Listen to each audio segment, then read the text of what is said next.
Bismillahirrahmanirrahim. Assalamualaikum warahmatullahi wabarakatuh. Alhamdulillahirabbil alamin.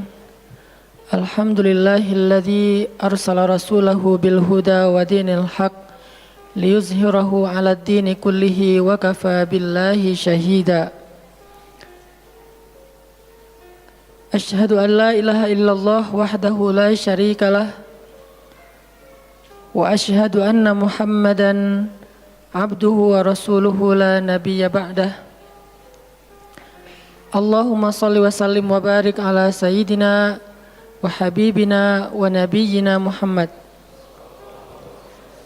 wa ala alihi wa sahbihi wa man tabi'ahu ila yaumiddin. Nahmadullaha ta'ala wa nashkuruhu la in syakartum la azidannakum wa la in kafartum inna azabi lasyadid. Qala Allah ta'ala fil Qur'anil Karim, a'udzu billahi minasy syaithanir rajim. Bismillahirrahmanirrahim.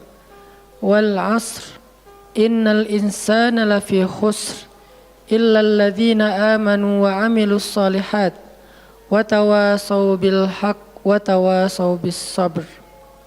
Wa qala ta'ala alam nashrah laka sadrak wa wada'na 'anka wizrak alladhi anqadha dhahrak wa rafa'na laka dhikrak fa inna ma'al 'usri yusra inna ma'al 'usri yusra fa idza faraghta fansab wa ila rabbika farghab. Shadaqallahul azim. Teman-teman semuanya, anak muda Kota Bandung, jamaah tetap sharing time atau sharing night Rabu malam yang dirahmati Allah Subhanahu wa taala. Semua orang di dalam kehidupan dunia itu pernah atau bahkan sering merasakan lelah. Karena dunia ini adalah tempat orang bermujahadah. Semuanya diraih dengan mujahadah. Gak ada yang didapatkan di dunia ini dengan cara yang mudah. Karena tabiat dari dunia itu adalah tempat bersusah payah. Fitrahnya dunia adalah tempat orang bercocok tanam, bukan memetik hasil. Yang namanya bercocok tanam, kalau kita melihat pada kehidupan para petani atau para pekerja di ladang, di sawah, di kebun, maka kita akan melihat akan melihat kelelahan, keletihan dan kesusah payahan yang luar biasa. Itulah tabiat dunia. Berbeda dengan tabiat di surga. Di surga itu semuanya akan didapatkan dengan cara yang mudah.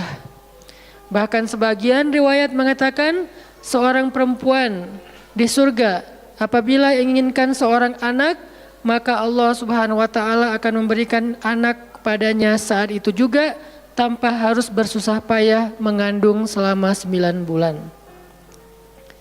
Saat ini pengen punya anak dengan spesifikasi tertentu, maka saat ini juga dia akan diberikan anak bayi tanpa harus mengandung 9 bulan lamanya.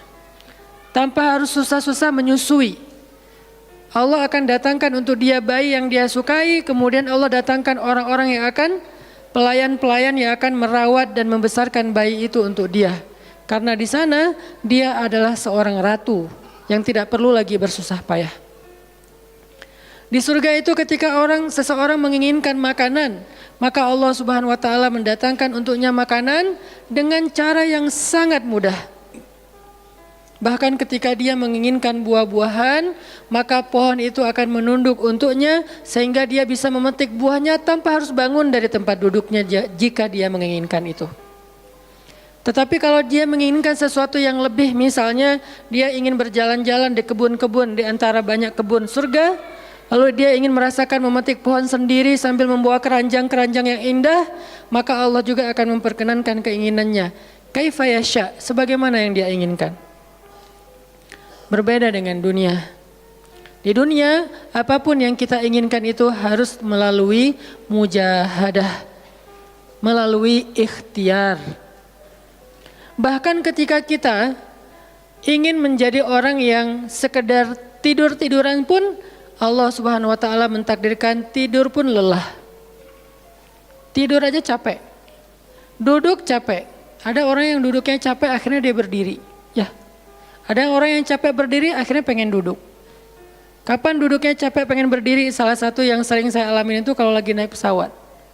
Apalagi pesawat penerbangan 9 jam, 10 jam itu pasti capek banget duduknya tuh. Sehingga kita menginginkan seandainya ada uang kita pengen duduk di kelas bisnis. Tapi karena nggak mampu membeli tiket yang 3 kali lipat lebih mahal di kelas bisnis, ya nggak apa-apa lah di kelas yang biasa ekonomi. Tapi ketika lelah 4 jam, 5 jam pesawat berjalan itu udah luar biasa lelahnya, akhirnya berdiri mondar-mandir di antara lorong pesawat. Artinya duduk aja capek. Nggak ngapa-ngapain, suruh duduk doang. Nggak seperti orang dulu yang berangkat haji atau umroh naik kapal, lewat darat, pas sampai di laut naik kapal dengan ontanya, dengan kudanya. Orang dulu mencari ilmu itu dengan mujahadah yang luar biasa, dengan naik onta berminggu-minggu. Ini naik pesawat cuma 9 jam, capek.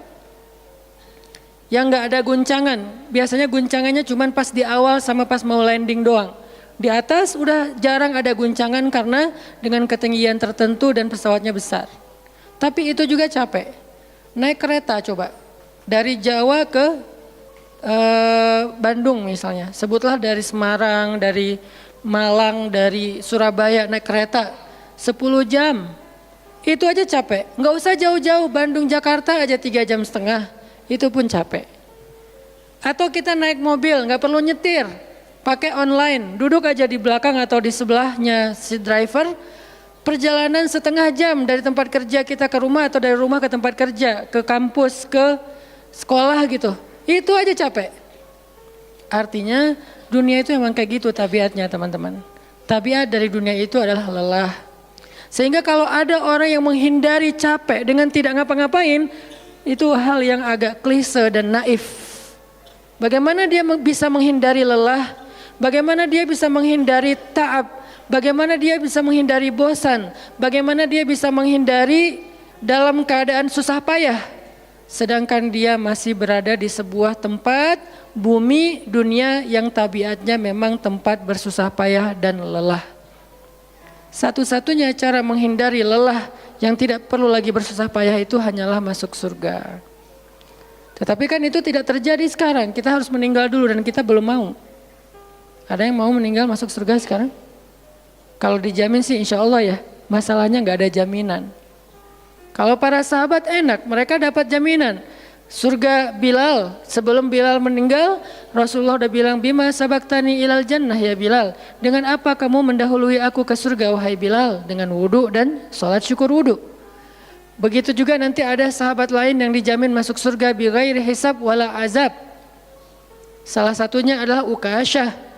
Kalau kita tidak ada jaminan apapun di akhirat kecuali berikhtiar dan bermujahadah untuk bisa mendapatkan kebaikan sebanyak mungkin di sisi Allah.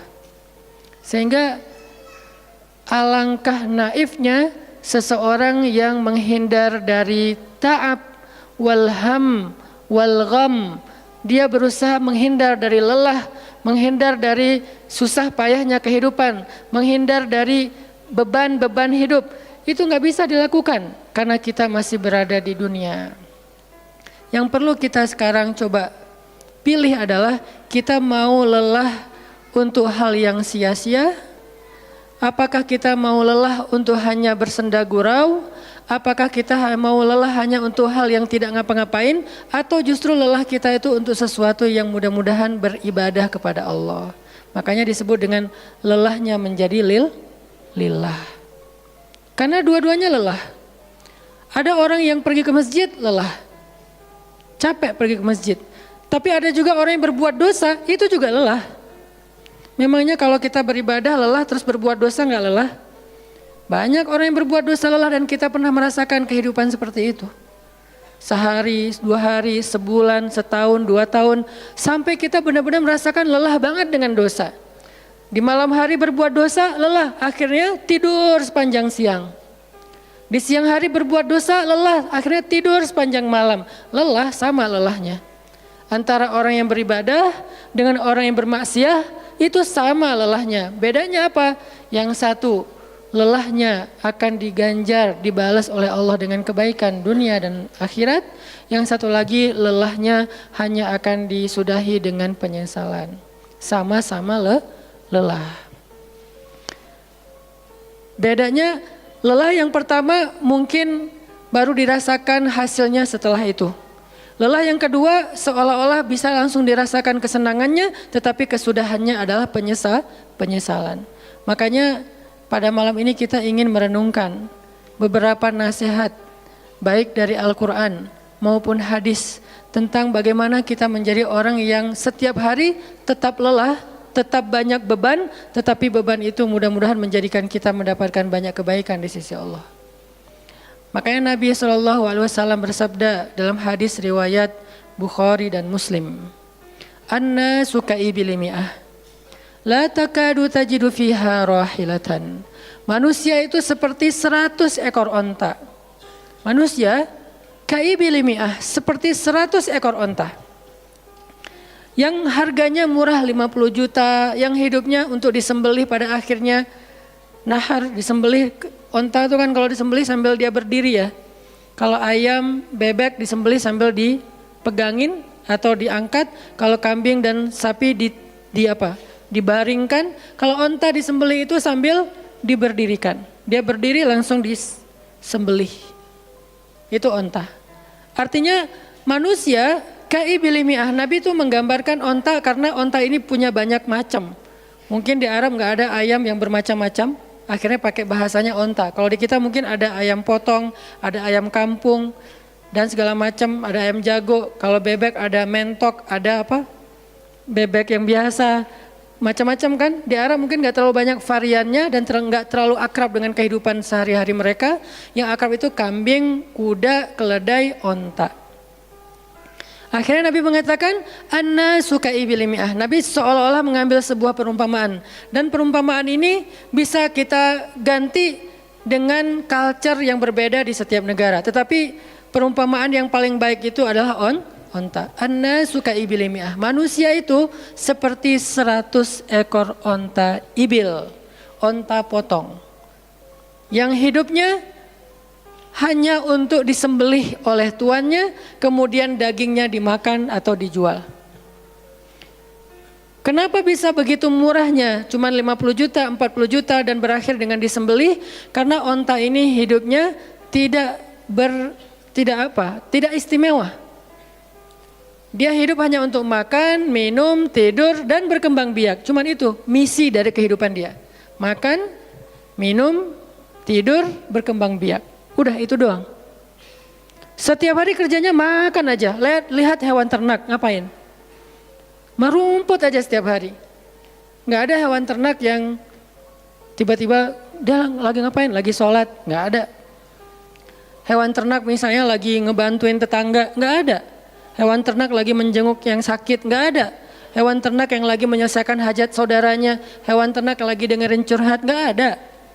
Kenapa? Karena tugas misi kehidupan mereka itu cuma diciptakan untuk makan, minum, tidur, berkembang biak, udah. Ini namanya kalau di antara onta namanya ibil. Yang hidupnya itu sesederhana itu. Nggak ada yang rumit, nggak ada yang terlalu berlebihan. Dan an-nasu, manusia secara umum mirip dengan ibil.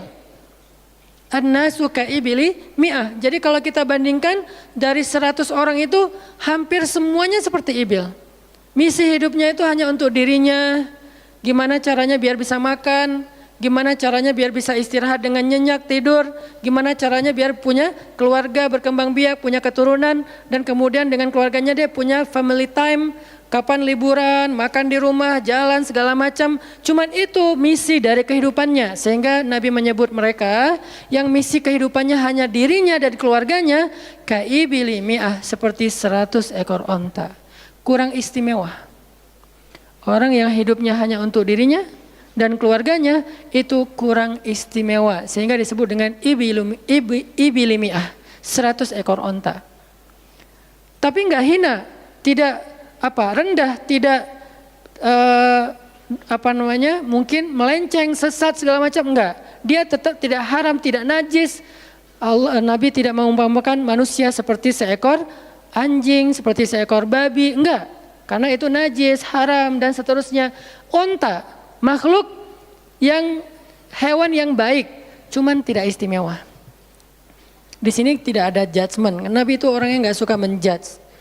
Nabi nggak mengatakan manusia ini semuanya misalnya dengan kalimat celaan, keledai, enggak. Manusia ini misalnya hewan yang najis, enggak. Nabi mengatakan an-nasu kaibilimiah, manusia itu seperti 100 ekor onta. La takadu tajidu fiha rahilatan. Hampir-hampir di dalam 100 ekor onta itu kamu enggak mendapati satu pun onta yang dikenal dengan nama rahilatan, rahilah. Rahilah itu dari kata rihlah. Rihlah itu udah jadi bahasa Indonesia, rihlah. Kemudian di Inggris-Inggriskan jadi traveling, trip, segala macam. Rahilah dari kata rihlah. Apa itu rahilah? Onta yang bertugas untuk membawa beban tuannya dalam perjalanan panjang, baik itu berdagang maupun berperang.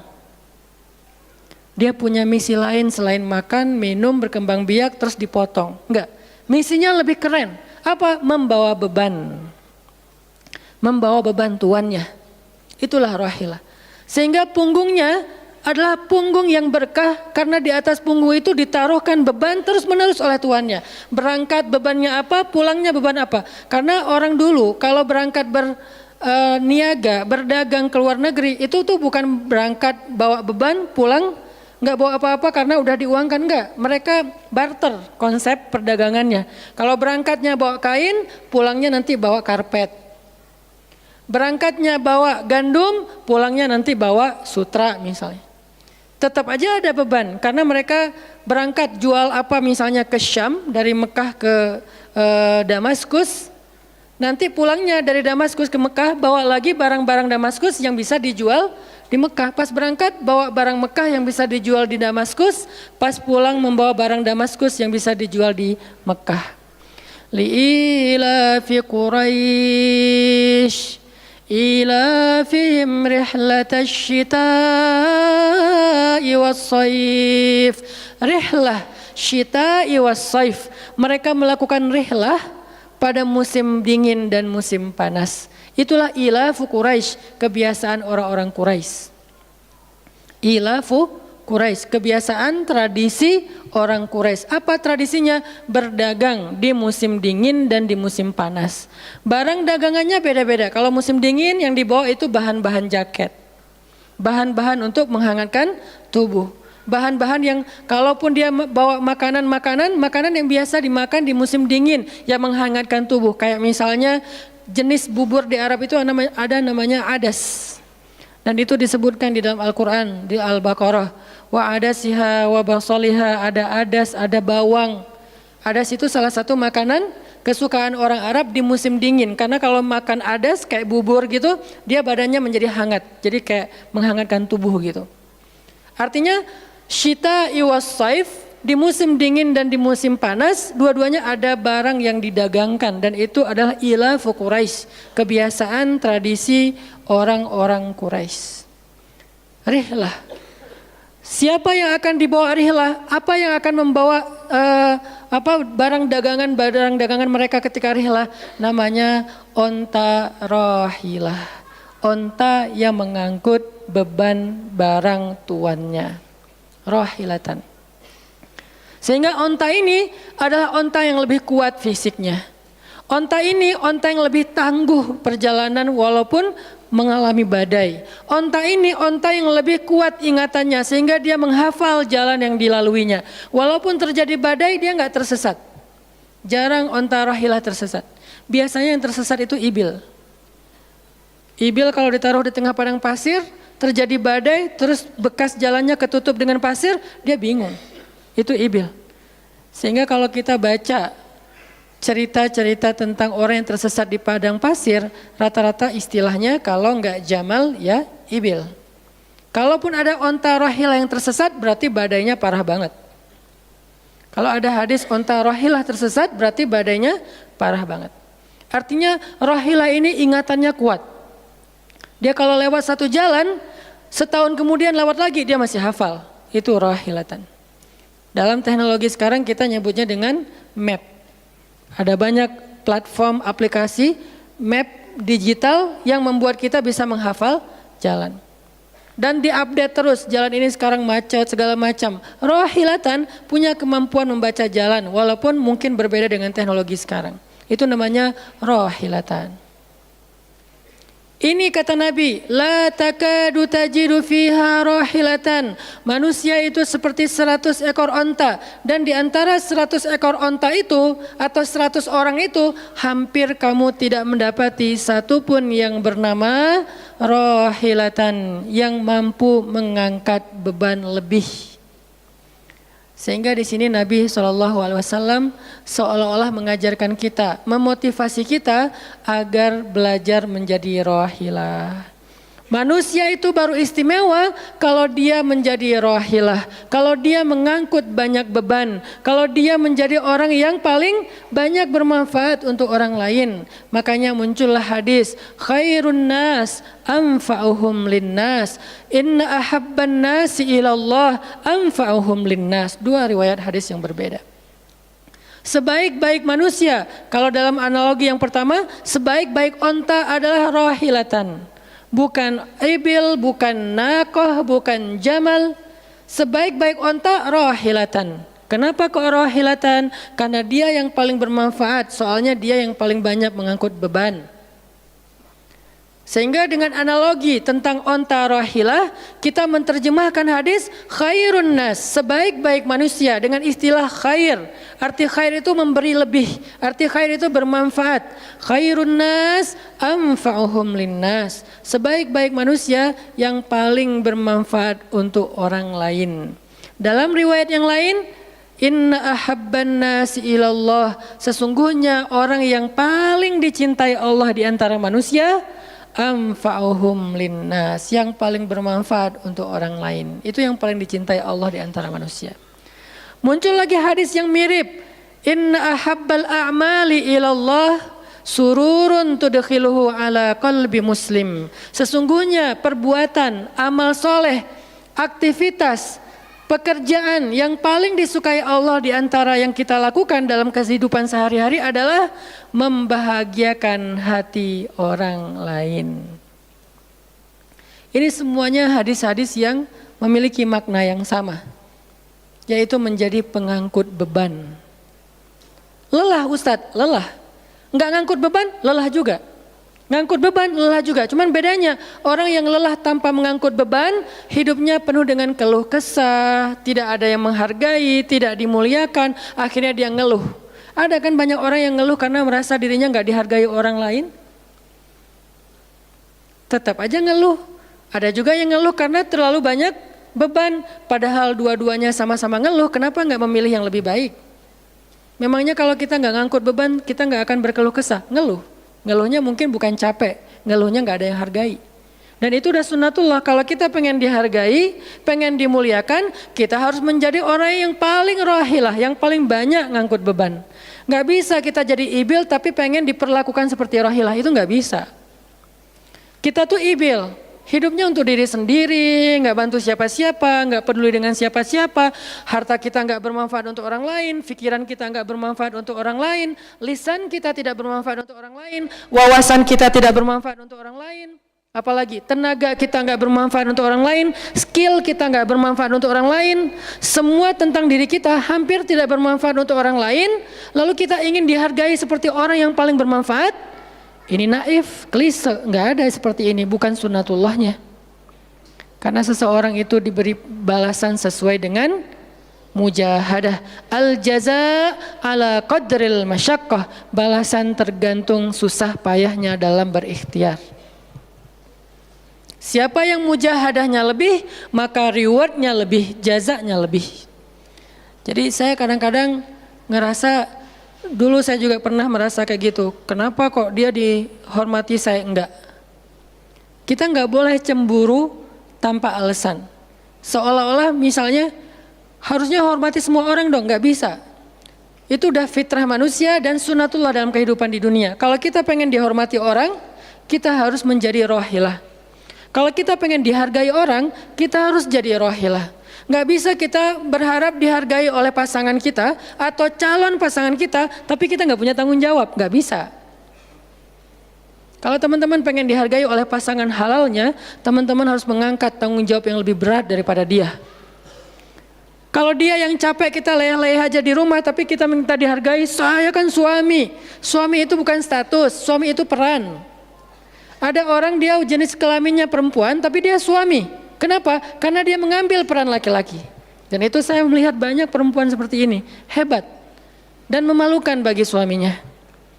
Di beberapa tempat saya melihat suaminya di pagi hari nggak kerja, cuma nongkrong-nongkrong aja di warung, ngopi juga itu ada uangnya, giliran untuk nafkah keluarga dia nggak punya uang, untuk ngopi, untuk rokok dia punya uang, untuk anaknya nunggak sekolahnya, untuk anaknya makanannya seadanya. Sehingga karena ini udah berjalan bertahun-tahun, akhirnya istrinya udah nggak sanggup lagi berharap kepada dia, minta cerai juga nggak dicerai-ceraikan, akhirnya istrinya ikhtiar sendiri. Istrinya jadi pembantu rumah tangga, istrinya jadi kerja ke luar negeri.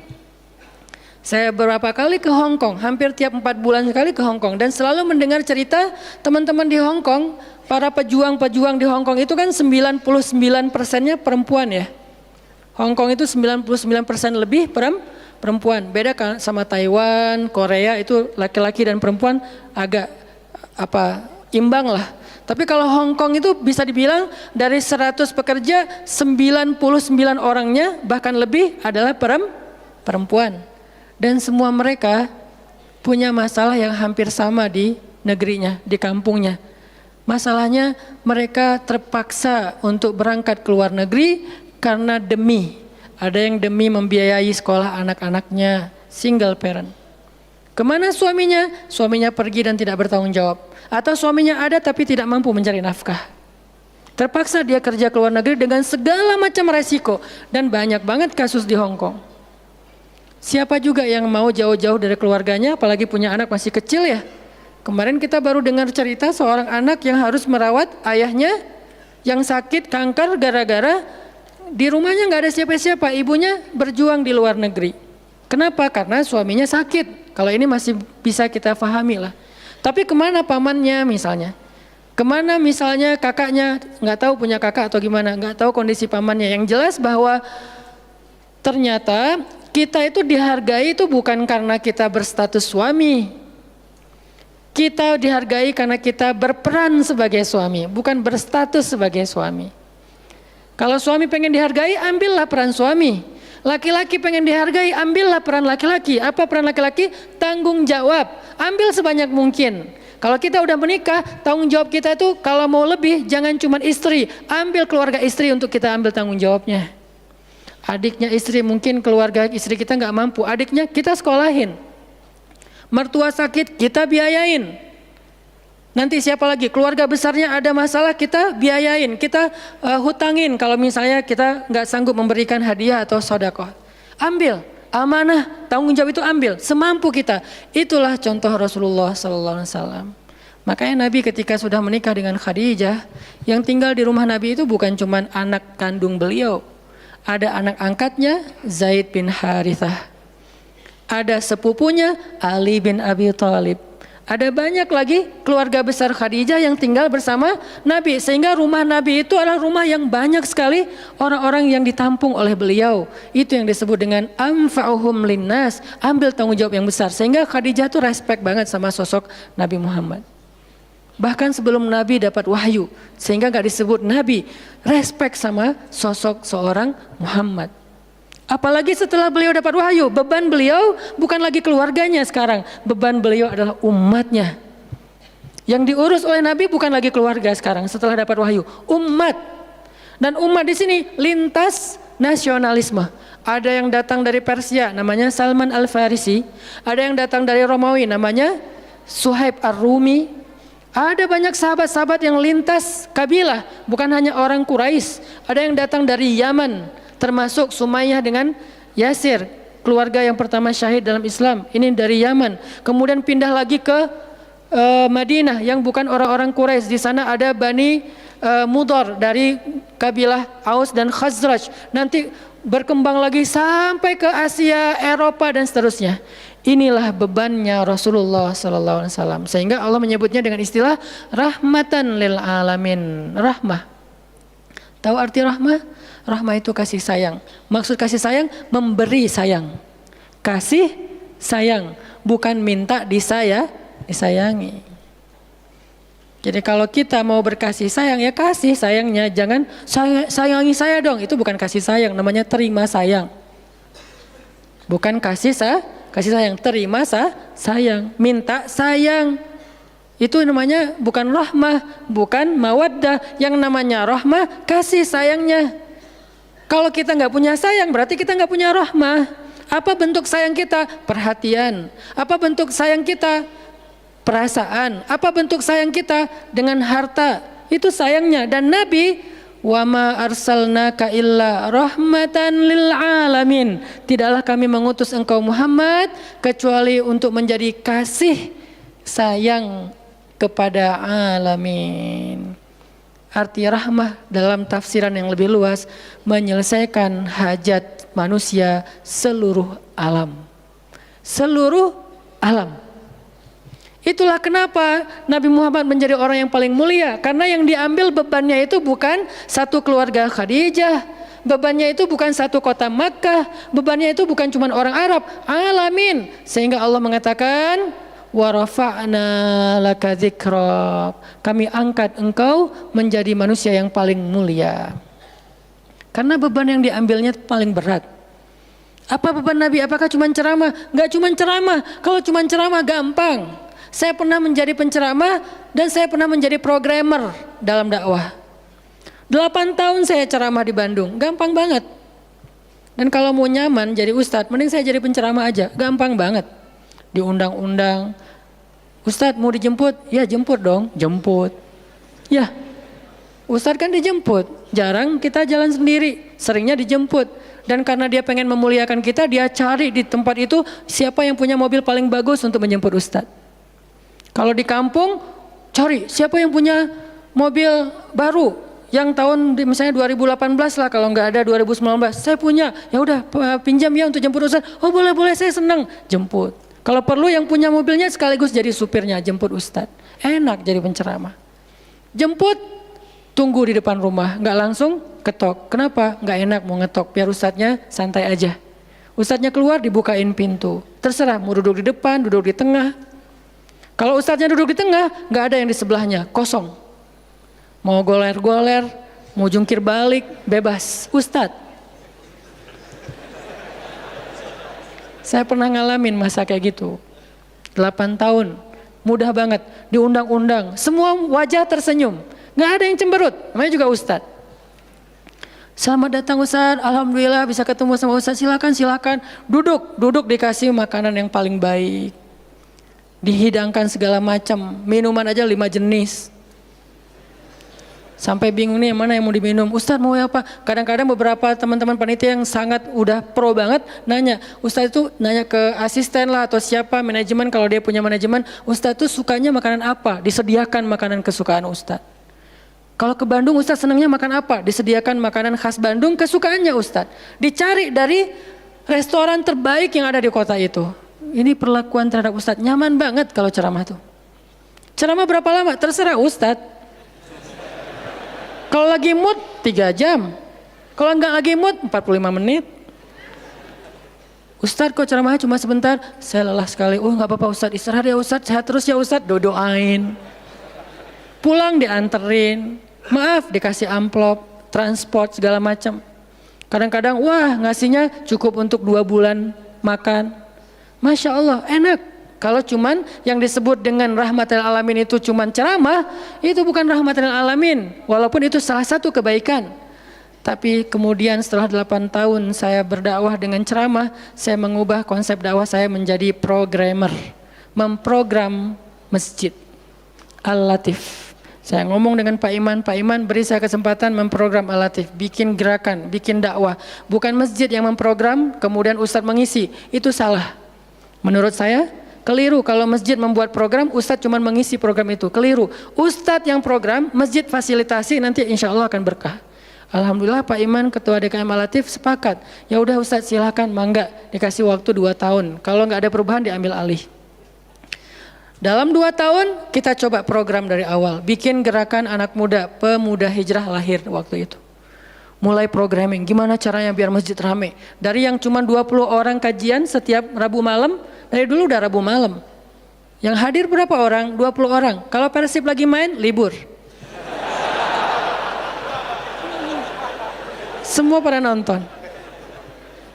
Malah sering lagi libur. Kadang-kadang Persib nggak main. Terus yang main siapa? Yang main Piala Eropa kah, Piala Champion kah, Liga Eropa, Piala Dunia, libur.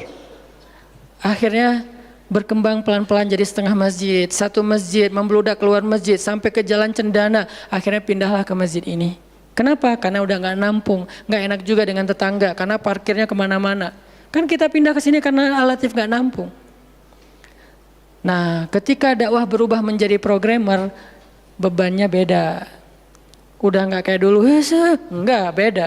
Pergi taklim, pergi sendiri. Bahkan berkorban dengan harta sendiri, bareng-bareng dengan teman-teman, semuanya lelah, kita meeting sampai tengah malam. Emangnya gampang membuat tren hijrah?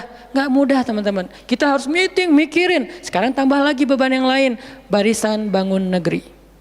Para ustadz berkumpul, bikin gerakan bersama. Kita bikin Barisan Bangun Negeri, dikasih amanah untuk jadi amirnya, mikirin apa yang harus kita lakukan. Program pertama saya bilang, less waste. Isu lingkungan. Kenapa? Kita pengen jadiin masjid sebagai 911. Tapi pelan-pelan, nggak bisa langsung. 911 ini nanti kalau ada masalah di masyarakat, tetangga masjid yang ditelepon masjid. Anak saya sakit, telepon masjid. Ada yang meninggal, telepon masjid. Ada yang pingsan, telepon masjid. Ada yang baru diputusin, telepon masjid. Sampah ini udah darurat. Bandung ini hanya batas deadline penanganan sampah kita kalau kata Pemkot itu sampai 2023. Kalau kita nggak punya alternatif, ini akan jadi masalah besar. Jakarta, saya kemarin ke Jakarta sampai 2022, lebih cepat sedikit daripada Bandung. Artinya mereka hanya bisa menampung sampah sampai 2022. Sisanya kalau nggak ada solusi alternatif, maka akan terjadi masalah besar, tumpuk sampah di depan rumah masing-masing selama nggak usah sebulan, seminggu aja gimana rasanya? Nggak ada yang ngambil sampah di depan rumah kita, seminggu aja. Petugas sampah nggak ngambil sampah di depan kos-kosan, di depan rumah. Sehari telat aja itu udah nggak enak, apalagi seminggu, sebulan, setahun, jadi gimana? 2022, kota-kota besar rata-rata terancam dengan bom waktunya sampah. Kita angkat less waste supaya masjid menjadi salah satu media komunikasi antara Pemprov, Pemkot, pemerintah kepada publik. Kenapa? Soalnya trust publik kepada masjid itu bagus. RT RW bikin program pungut sampah kayak edukasi dan campaign tentang sampah, yang datang sedikit. Kalau RT RW bikin program hari Minggu yuk kita bikin gerakan pungut sampah, sedikit yang datang. Tapi masjid bikin taklim, yang datang ribuan, apalagi 2-3 tahun terakhir alhamdulillah luar biasa. Sehingga masjid punya potensi untuk mengkomunikasikan masalah ini kepada publik. Saya ajaklah teman-teman yuk kita bikin isu sampah dimulai dari masjid. Jalan 2 Bandung, Bintaro udah jalan. Next mau kita jalankan di Jogja, di Malang dan di Pontianak. Seluruh masjid di Indonesia. Programming, mikir, harus ketemu dengan beberapa orang, dan habis waktu saya dalam beberapa tahun terakhir bukan untuk dakwah tablik, makanya udah jarang ceramah. Teman-teman kalau ngelihat ceramah anak Taki di Bandung cuma sekali seminggu, itu juga kalau nggak libur ya. Kajian Rabu malam. Ustaz Hanan selain Rabu malam ngapain sih? Ustaz kosong nggak? Kosong, saya bilang. Kenapa nggak mau ngisi jadwal? Kosong dari taklim tapi nggak kosong dari aktivitas. Sehari meeting bisa 5 kali. Dulu saya pernah yang kalau bahasa teman-teman tuh ngeprank jamaah, bukan ngeprank sebetulnya. Katanya Ustaz nggak datang, tiba-tiba datang kan?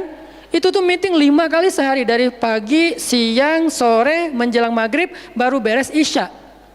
Meeting dengan siapa aja Ustaz? Banyak hal yang harus kita bereskan untuk bisa memunculkan satu program kecil. Akhirnya beres isya, saya bilang masih ada jamaah enggak? Sebagian udah pulang Ustaz, tapi yang lain masih pada nunggu, kasihan. Ya udah saya jalan aja ke sini naik motor, sampai di sini isya baru ngisi kajian. Artinya ternyata bebannya beda. Tapi rohilatan, Itu yang disebut dengan dakwahnya Nabi. Saya baru mengambil sebagian kecil dari banyak varian dari dan instrumen dakwah Nabi, itu cuma sebagian kecil. Memprogram, baru masjid. Nabi itu alamin loh. Gimana mengubah kota Mekah yang dulunya kemusyrikan merajalela, perzinahan merajalela, kemudian anak perempuan dibunuh karena dianggap membawa sial, riba luar biasa, banyak yang dibunuh gara-gara gak mampu membayar hutang, dan perbudakan, dan banyak lagi masalah sosial. Bukan hanya masalah akidah dan ibadah. Akidah dan ibadah itu adalah inti masalahnya, kemudian merembet ke masalah sosial, biasanya kayak gitu. Kalau akidahnya melenceng, biasanya sosialnya rusak. Walaupun gak selalu kayak gitu juga sih. Karena ada di beberapa negara yang akidahnya mereka syirik, tapi sosialnya bagus. Walaupun ada problem sosial lain yang mungkin gak perlu dibahas di sini. Yang jelas awalnya berawal dari kemusyrikan, kemudian berkembang menjadi masalah ekonomi, sosial, dan seterusnya. Nabi menyelesaikan masalah kota Mekah. Gimana caranya? Mekah yang tadinya kota yang jahiliyah menjadi kota Islamiyah, kota yang Rabbaniyah, kota yang penuh dengan kebaikan. Madinah yang tadinya kota yang penuh dengan sampah, Yathrib berubah menjadi kota Munawwarah. Sekarang udah nyampah lagi. Di zaman Nabi itu benar-benar Madinah Munawwarah. Sekarang mungkin nggak sebagus di zaman Nabi, cuman bangunannya doang yang megah, tapi secara lingkungan, secara sosial nggak sebaik zaman dulu lah. Kalau bangunan itu kan bukan indikasi peradaban ya. Karena kita pernah mengalami masa peradaban Islam yang keren, nggak ada tuh bangunan pencakar langit seperti Dubai. Kita di Dubai bangunan pencakar langit, tetapi secara peradaban ada masalah di Dubai, terutama masalah sosial. Di Arab Saudi masalah lingkungannya luar biasa, salah satu penghasil sampah 10 besar di dunia. Kalau untuk masalah sampah organik termasuk 5 besar di dunia. Artinya makan sering dibuang-buang. Makanya sampah organiknya paling banyak, waste-nya paling banyak. Itu yang diselesaikan oleh Nabi di kota Mekah dan Madinah. Kemudian berkembang di kota-kota lain sampai ke Irak, sampai ke Syam, sampai ke Mesir, sampai ke Eropa, sampai ke Turki, sampai ke Afrika, bahkan sampai ke Nusantara. Rahmatan lil alamin. Rahmah bukan cuma ceramah. Kalau ceramah, Nabi lebih jago dari siapapun. Orang siapapun yang berceramah itu kopas dari Nabi kan? Ada yang ceramah nggak kopas dari Nabi? Nggak ada. Kopas dari Nabi Musa? Enggak, kecuali diriwayatkan dari Nabi Muhammad, kemudian baru Nabi Muhammad meriwayatkan dari Nabi Isa dan Nabi Musa. Semuanya kopas, copy paste dari Rasulullah SAW. Artinya kalau mau ceramah, bahan Nabi itu banyak banget. Dan kalau Nabi mau ceramah, yang ngundang pasti banyak banget. Jadilah Nabi dai sejuta umat. Capek pasti setiap hari 5 kajian. Nabi lagi di mana? Lagi di Syam. Sampai 2 tahun ke depan jadwal ceramah penuh. Kalau Nabi mau kayak gitu. Tapi ternyata Nabi bukan cuma ceramah, memprogram umat. Ada yang masalah datang ke Nabi, ya Rasulullah, saya diceraikan oleh suami saya dengan bahasa kamu bagi saya seperti ibu saya, zihar. Nabi bingung nih, gimana nih zihar? Kok suaminya gitu banget sih sama dia? Ya udah, berarti kamu sudah diceraikan oleh suamimu. Sabar ya, dinasihati, disabar-sabarin sama Nabi. Dia pulang turun ayat surat Al-Mujadalah tentang bab zihar. Ada lagi yang datang rame. Dia yang salah, saya yang salah, dia yang salah. Akhirnya didamaikan sama Nabi. Nabi mau takbir nih, pergi ke masjid mau sholat berjamaah. Mau takbir, ya Rasulullah, di Bani Salamah ada masalah, mereka hampir berperang. Nggak jadi takbir, pergi ke Bani Salamah menyelesaikan hajat mereka. Datang-datang jamaah udah sholat, Nabi sholat yang jamaah yang kedua. Artinya rahmah, ngambil beban umat. Belum lagi nanti beban umat yang tertindas di antara Bani Israel, di luar negeri, di Yaman, di Syam. Yang Nabi mengutus para sahabat untuk menyelesaikan hajat-hajat mereka. Makanya Nabi mengatakan, siapa yang datang kepada saudaranya untuk menghilangkan masalahnya, maka Allah akan menghilangkan masalah orang ini nanti di akhirat. Makanya beban Nabi itu berat banget teman-teman. Kalau kita baca sirah Nabi, luar biasa. Nabi itu lelah banget. Sampai para sahabat meriwayatkan Nabi itu dulu sebelum dapat wahyu, beliau seger gitu. Setelah dapat wahyu tetap ganteng, tetap keren karena memang aslinya udah dari sononya keren ya. Cuman udah ada guratan lelahnya tuh terasa di wajah beliau. Lelah banget. Sampai Nabi itu pernah sampai Allah bilang gini, "Fala'allaka bakhi'un nafsaka 'ala atharihim." Hampir saja engkau mencelakai dirimu gara-gara mereka. Apa maksudnya? Kok Nabi hampir mencelakai dirinya gara-gara mereka, itu maksudnya apa? Saking terbebannya Nabi dengan kondisi umat, hampir-hampir Nabi itu sakit keras, hampir-hampir Nabi itu binasa, celaka, meninggal demi mikirin nasib umat. Kayak gitu banget coba. Itu namanya rohilatan. Kita belum sanggup untuk memikul beban umat sedunia. Makanya minimal kalau kita nggak ngambil beban umat sedunia dengan tangan kita, minimal dengan pikiran kita aja. Kita mikir nggak sih nasib Palestina? Atau kita masih nganggap bahwa itu beda negara? Kalau beda negara oke. Apakah kita memikirkan mereka karena kemanusiaan? Masa kita mau bilang mereka bukan manusia? Kan sama-sama manusia. Harusnya kita merasakan apa yang dia rasakan karena kita sama-sama manusia, punya perasaan yang sama. Kalau kehilangan akan sedih, kalau melihat kezoliman juga nggak akan kuat, kalau dizolimi juga akan sakit. Kita mikir nggak tentang Palestina? Kita mikir nggak nasib Suriah? Kita mikir nggak nasib Rohingya? Kita mikir nggak nasib Yaman? Apakah gara-gara kita mikir tentang mereka lantas kita jadi radikal dan teroris? Sejak kapan kita memikirkan nasib orang yang tertindas tiba-tiba jadi radikal? Apakah orang yang tidak memikirkan orang lain hanya dirinya sendiri berarti orang yang baik? Justru makin banyak kita mikirin nasib mereka, kita makin rohilatan walaupun belum sanggup menyelesaikan hajat mereka, mikir doang. Dengan kita lihat postingan yang terakhir di Idlib, bagaimana anak bayi kehilangan kakinya gara-gara kena bom dari tentara Rusia. Kita belum sanggup ngasih solusi sebagai pribadi maupun sebagai bangsa, belum sanggup. Pertama jaraknya jauh, kedua memang kita juga belum punya kemampuan untuk itu. Tapi kita berharap suatu saat Indonesia ini harus sanggup menyelesaikan masalah dunia. Kenapa? Kita ini punya potensi peradaban, bangsa yang besar. Masa kita mau jadi kerdil terus ngikutin bangsa lain?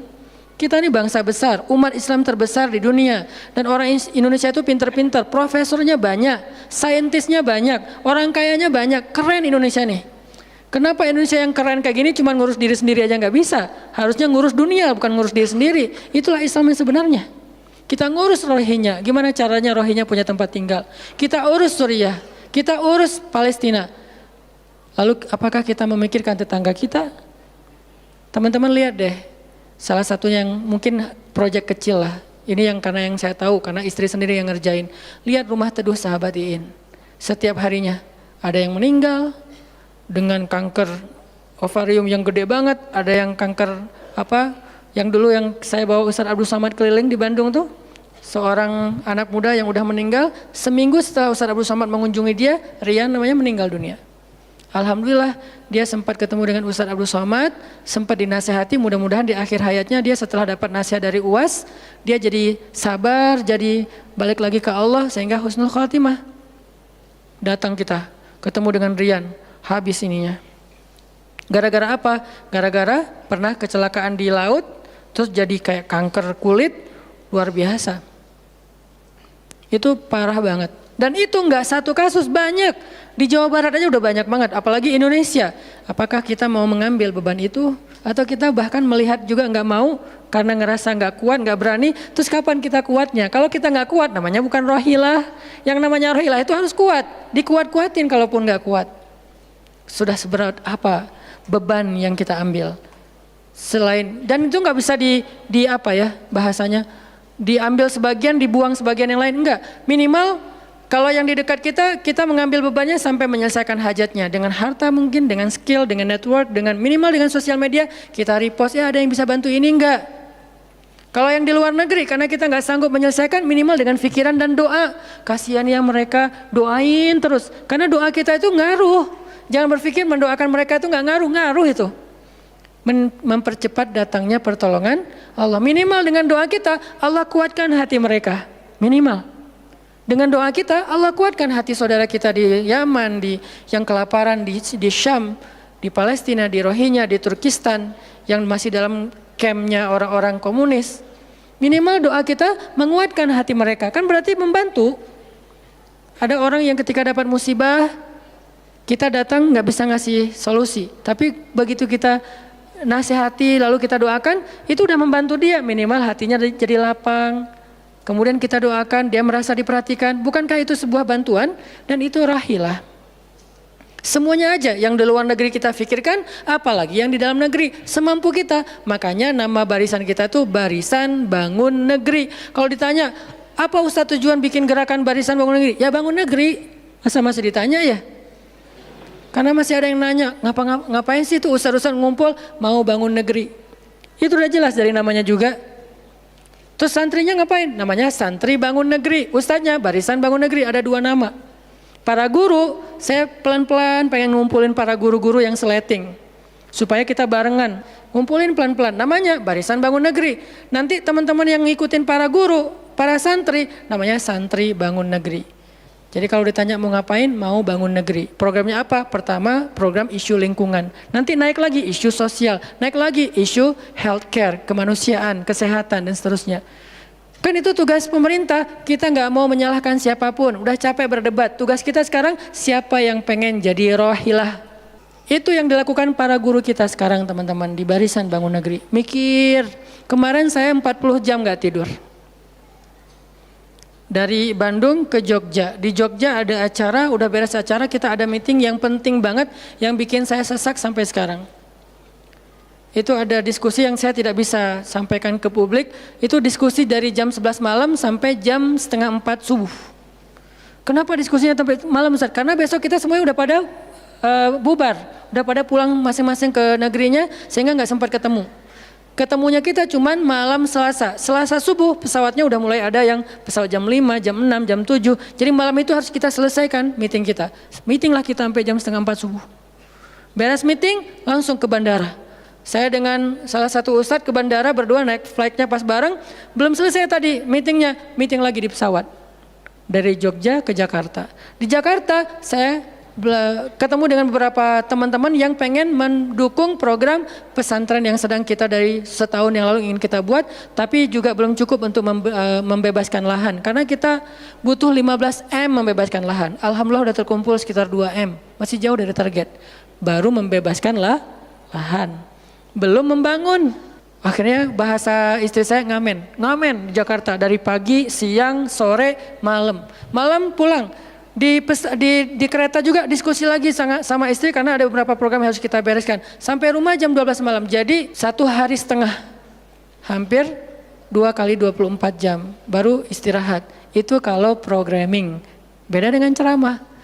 Diundang ke Jogja. Ustadz ceramahnya di Jogja, oke jam berapa? Isya, ya udah saya datangnya maghrib. Terbang jam 5, sampai di sana maghrib. Ceramah, beres ceramah, saya tidur. Gampang kan? Beres ceramah jam 11 malam, balik ke hotel. Dipesankan hotel sama panitia. Hotelnya mau yang gimana Ustadz? Terserah, yang dekat-dekat aja biar nggak capek di jalan. Oh ya Ustadz, dikasih hotel biasanya yang enak, yang deluxe.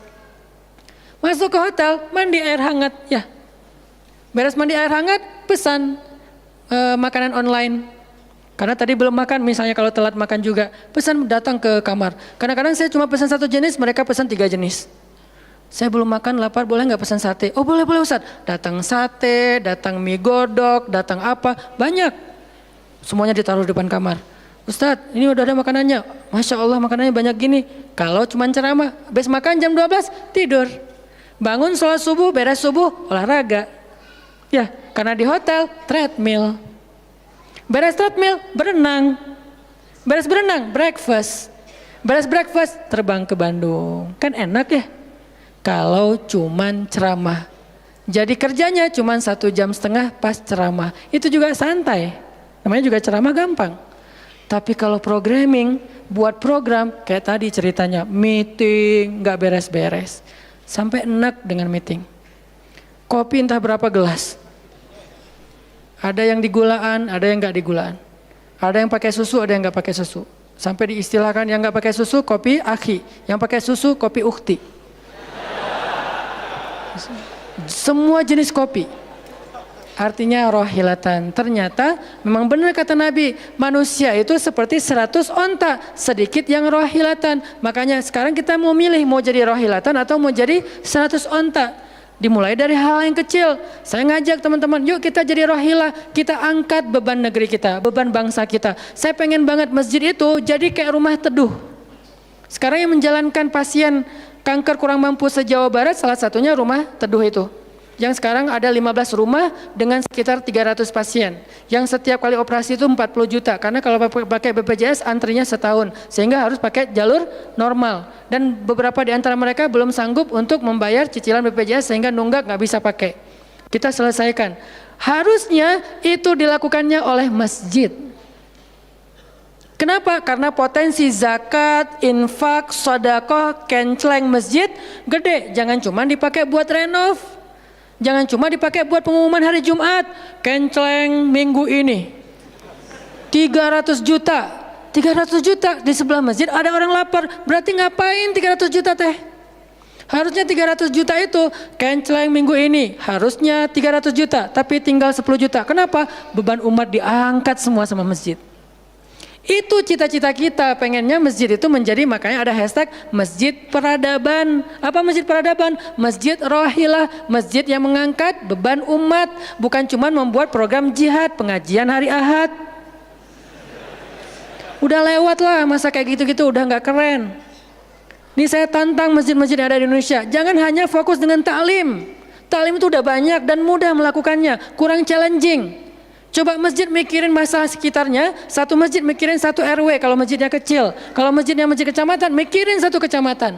Kalau udah beres dengan kecamatannya, nggak ada lagi masalah, pergi ke kecamatan sebelah. Kolaborasi dengan masjid kecamatan sebelah, yuk selesaikan masalahnya. Bisa banget kalau masjid mau. Tapi serahkan programnya ke ustadz yang ngerti harokah, yang ngerti pergerakan. Dan sekarang udah banyak ustadz yang ngerti pergerakan. Baru kita akan melihat Indonesia yang luar biasa. Terus apa yang bisa kami lakukan Ustadz? Yuk bareng-bareng dengan saya, dengan pemuda hijrah, dengan para guru barisan bangun negeri, kita bangun deh Indonesia semampu kita. Dengan apa? Dengan skill kita masing-masing. Dengan potensi kita masing-masing. Ada yang punya harta dengan hartanya. Ada yang punya kemampuan skillnya dengan skillnya. Saya udah berkali-kali menjelaskan, skill itu untuk dakwah penting, bukan hanya penceramah. Nah, mau nggak nih teman-teman? Yuk kita bangun Indonesia. Sekarang kita mikirin apa yang bisa kita lakukan untuk Indonesia, masing-masing dengan potensi kita. Karena kita anak masjid, anak masjid. Karena kita banyak sering ke masjid, ya udah kita bangun Indonesia dengan cara masjid. Dan ternyata cara masjid itu bukan cuma Allahu Akbar dan Subhanallah, salam, enggak. Yang dibicarain di masjid itu bukan cuma juz-juz Al-Quran, tapi masalah umat. Karena Nabi membicarakan masalah umat itu di Masjid Nabawi. Yang kita pengen ke sana, berharap banget bisa umroh. Apakah di Masjid Nabawi itu cuma ada raudhah kemudian orang berdoa egois banget pengen masuk surga sendiri? Enggak. Di raudhah itu Nabi dengan Jibril bicara tentang umat. Gimana caranya umat ini selesai masalah mereka. Sampai ke penjuru dunia. Yang terjajah dibebaskan dari penjajahan, yang terzolimi dibebaskan dari kezoliman. Itu namanya rahilah. Saya yakin di sini banyak potensi dan skill yang keren-keren. Coba berikan skillnya untuk dakwah, dedikasikan skillnya untuk agama. Yang kalau kita dedikasikan untuk agama, insya Allah untuk bangsa dan negara udah pasti. Karena agama kita itu bukan agama ritual. Agama kita ini adalah agama kehidupan. Sehingga yang ada di dalamnya bukan cuma bab sholat, tetapi juga bab orang sakit.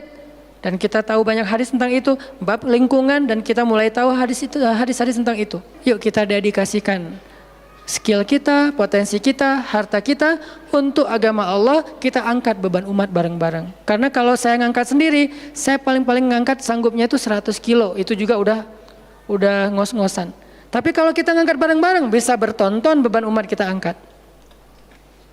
Mudah-mudahan dari kajian mager ini, mudah-mudahan kelak kita bisa menjadi orang yang mudah bergerak, sanggup bergerak, dan geraknya bersama-sama. Barakallahu fikum, billahi taufiq wal hidayah. Allahumma inna nas'aluka ridhaka wal jannah wa na'udzubika min sakhatika wan nar. Allahumma a'inna ala dzikrika wa syukrika wa husna ibadatik. Rabbana habbib ilainal iman wa zayyinhu fi qulubina wa karrih ilainal kufra wal fusuqa wal isyan waj'alna minar rasyidin.